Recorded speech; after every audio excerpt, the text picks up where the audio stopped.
Michael Maria Delgado, my marvelous teammate on this show. Whenever there's an article in the paper and the word cat is involved, I think, oh, Michael will want to talk about this because it's about cats.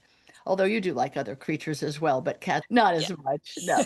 It's Feline, mostly feline cats for me. minds is Michael. So Yes. there was an article in the New York Times, and maybe it was picked up by other news services about something about cats meows and that they meow more for men than women. And I thought, really? I mean, says who and in what circumstance? And what about cat meowing? I had either we talked about this once before, or I had read it in one of the many scholarly books that crosses my desk that cats don't meow at other The cats. other They cats. only meow, maybe with their mama or the mama to the baby, but only to humans. Now, is that true?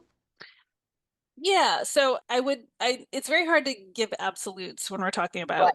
cats, right? And so what I would say is a more accurate way to phrase it is that cats mostly meow at humans, right? Okay. And so there's Yeah. always going to be a circumstance where there's a unique dynamic between two individuals, including cats, and that may include some vocalization. So it's very hard to study.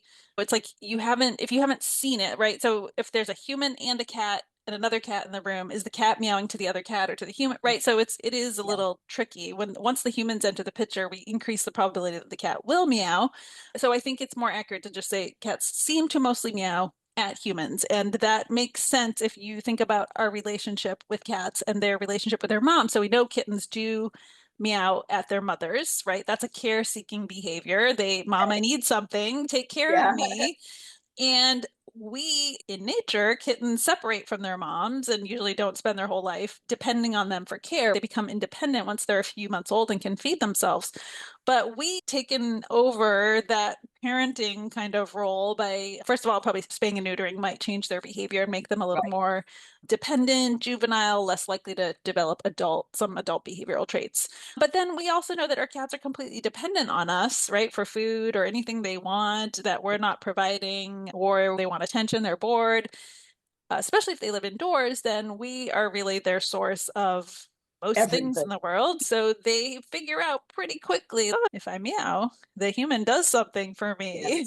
Yeah. And so part of it is learned, right? So there's this innate like caretaking behavior or care seeking behavior where they're going to meow, but then there's also this learned component where over time they figure out, oh, what's the best way to get my human to put food in the bowl or to Right. open the door or to play with me. Right. So there's certainly a reason that cats would meow more at humans, which is just that, again, they are dependent on us. They've learned that we do things for them.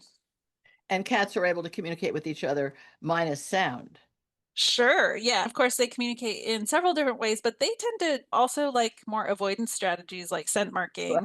and Right. distant Right. body language, especially Right. if they're not friendly with the other cat. So I think you'd always have to consider their relationships with other cats. Are they really social with other cats, or do they prefer to not hang out with other cats? But yeah, they also have several other vocalizations. So that the meowing is not the only way they communicate through sound, but it is considered one of the friendly vocalizations, right? There's more neutral vocalizations, more agonistic vocalizations, or things that indicate I'm not so happy. And then, of course, there's the friendly ones, which include meows and like chirps or trills, all those cute sounds that you might hear, Yeah. little kind of noises, Yeah. The window. little chatter or whatever. Yeah. Yeah, yeah. And so The the meow excitement. is usually friendly, of course. And then we get into sometimes people have a hard time distinguishing like a meow from a howl. They just interpret anything that comes out of the cat's mouth and is loud as like attention seeking. But certainly we have cats that will walk around with a toy in their mouth and make that kind of Yeah. noise. That's not technically a meow. So the meow is a very specific vocalization that happens where the mouth kind of opens and then closes again versus Okay. like a hiss or a growl is typically with the mouth held open, and chirps and trills Right. are typically with the mouth closed.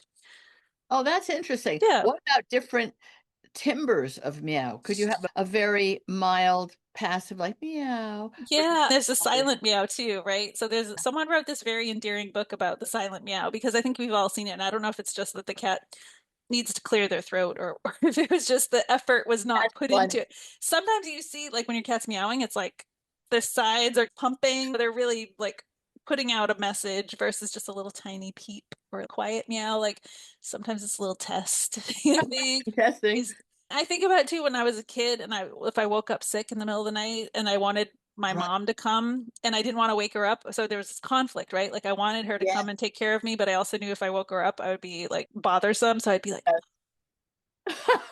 and then eventually I'd be like, Mom, like screaming. So I think that sometimes there's a little bit of a little, A like, testing.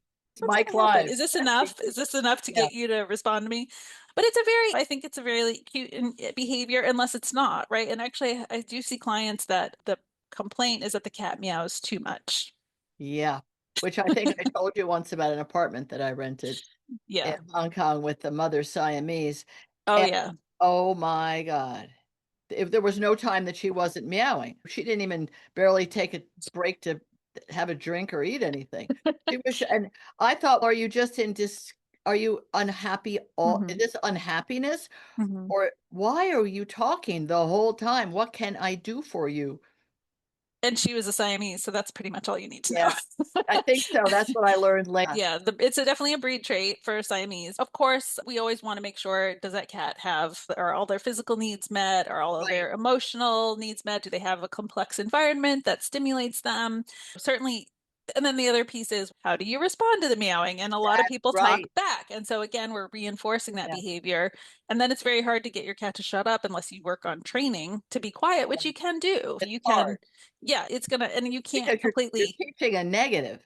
Exactly, and to not do something, and so you have to give them something to do instead. Yeah. And again, that they're going to revert back to that meowing behavior at other times because they get excited. Works. Yeah. Yeah, it works and it's sort of self-perpetuating. So Yeah, when we say to the cat anything where we're being grumpy with them and going, "Will you be quiet?" They're like, "Oh, so you want to I talk got your back?" attention. Or to say to you Yes, so are a lot of those Abyssinian Burmese are they aren't just talking because I've lived with some of those cats, or at least Burmese, and they were not chatty the way the I Siamese think that, are. yeah, again, I think there's a learned component. I haven't seen, except for Siamese, a strong breed specific component. Of course, most cats are not purebred. Right, Most of my clients are not purebred. So I don't have a good sampling of right, Abyssinians to say, right, oh, yeah, they're more or less vocal than right. other cats. But certainly people who are breeders of those cats or who prefer that breed and tend to buy those cats would probably have input on that. But yeah, I just don't interact with as many of them as I do domestic cats. So we know that your average Moggy or street kitty or whatever Yeah, you want to call the domestic short hair grab bag is also, you may have some that are very vocal. yep. It just Yeah. depends. And of course, if it were about pain, think Mhm. they would meow if they were in pain? Is that a way they'd show us, or would they just shut down in that what we call it the loaf position? I would say either is possible, right? I'd say Okay. probably in cases of chronic pain, we would see less meowing and more of that kind of shut down. In acute pain, maybe it would be an attention-seeking behavior, but it also might veer into more of the like less pleasant sounds like yowling or Yes. howling. Yeah. Have a different pitch to it. Yes. Yeah. And that is a interesting point because there is a woman who, Suzanne Schlotz in Sweden, who studies cat human interactions through vocalizations and the unique Oh, qualities of those. oh, Yeah, you should interview her sometime. She wrote a book. I can't remember what it's called, but I have it. Oh, it's called The Secret Language of Cats. I And yeah, actually, let me grab it. interview her, but I Yeah. should interview her again now that we've brought this up. Yeah. So Oh, her yeah. yeah, her book is all about how cats and humans communicate with each other. And she gets into the science of the phonetics of the sounds, Oh, like the wow. syllables, because That's that's how fun. humans communicate, right? We don't spend a lot of time unless you've taken a class on like psycholinguistics or something about like phonemes and all the sounds Yeah, that we I make. But of love these course, words, phonetics and yeah, phonemes. yeah, but that is a whole area of research that this lab is doing and definitely really cool stuff. And the article that said that cats meow more at men, that was just in a very tiny study done in people's houses and maybe not quite as rigorously scientific as one might hope. Because if you were to put the same cat in a non-laboratory setting with a woman and then with a man and then with a child, you'd have to shop and compare who the cat would meow to Sure. and was it around their meal time and were they Yeah, lonely? Had they been left alone in that room for a long time? sure. I mean, it's Yeah, sort no, of, I commented on that study for the New York Times, and yeah, so I had to read the paper before it came out. And it is a small study. There were some potential issues that could prevent us from making any strong conclusions about whether or not cats really do meow more at their male caregivers than female. So I would grain of salt. grain of salt. Yeah, Yeah. depends on the cat. and or the Yes. man. I mean, what if Sure. the guy's a real cat lady, as it were, and really Yeah. into that cat or cats in general and very interactive versus the guy who just walks through the room? Yes, and And they explained the increased meowing at men as maybe men were less attentive, and so the cat has to meow more to get their attention. But that's you'd have to that's test that, right? supposition. That's That's not yeah, science. Yeah. yeah, It's good fun to think about it yeah. and see if we maybe with AI, maybe AI will be able to translate what the cat is saying.